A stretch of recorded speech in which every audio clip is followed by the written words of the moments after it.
Human trafficking to me is when someone kidnaps or absconds with another human being and takes them away against their will.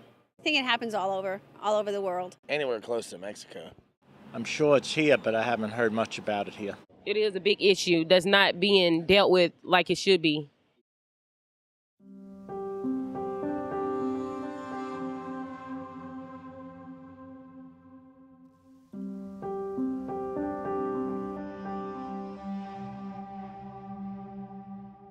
I had a girl reach out to me on a modeling website and said, hey, I have this guy who would love to represent you, kind of like a manager type figure.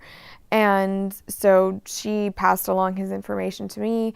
We met up for coffee, and I ended up working with him for a period of 4 or 5 months before anything went sour.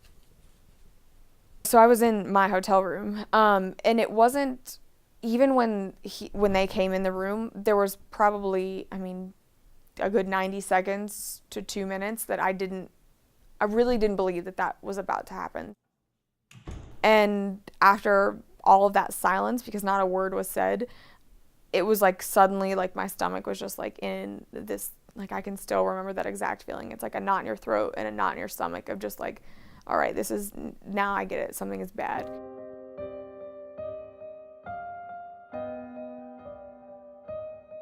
He and 2 other guys came into my hotel room, and then that was when I was raped. The whole thing was videotaped and photographed. How do I go to a store? How do I go anywhere and not always wonder, like when I see men, like if they've watched this? I went to the bathtub and I sat and I felt so dirty, and I washed my body off and I felt disgusting. But even while it was happening, I remember the emotional trauma was much worse than, I think your body goes into shock. I didn't feel much of the physical pain of it as much as I did the emotional. How could somebody that I truly care about so much and I thought cared about me, how could they betray me so much? He was like, I need you to, when we go on these modeling jobs, to sleep with men, and I'm gonna sell you to them. They're gonna make money on it, I'm gonna make money on it. And it was like a business proposition. It's amazing when I look back at it, because he was so good at playing the game and just really getting you to open up. Why did I end up in this situation? Like, why was I so trusting? Why was I naive?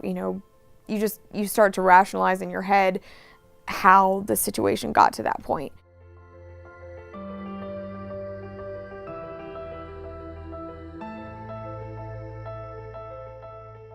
One guy had said, I hope it comes out about the sexual predator that he is and the trafficker.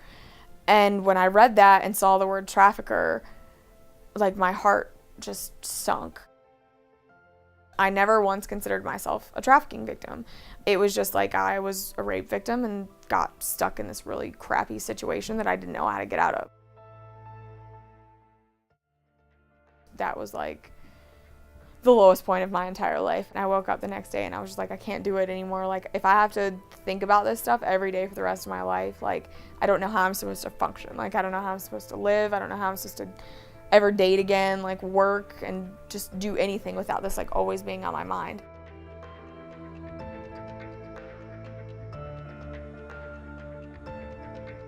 But I was like, wait a minute, like, I don't want to die. Like, I don't want him to win.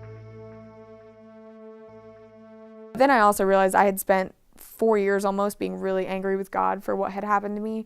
And I was kind of over that then. I was like, you know what? I need to stop being angry with God, like, and feeling like he didn't love me throughout this whole period. So I started going to church again, and that became like a really big part of my life.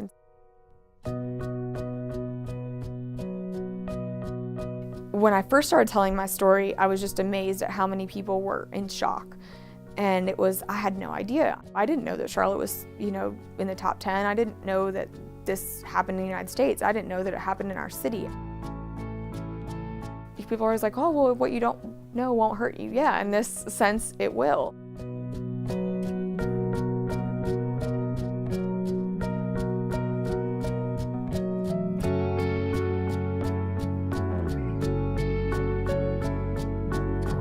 Wow, what the devil meant for a really, really bad thing, like God meant for good, and I really can see that now, and it's like I didn't go through it in vain.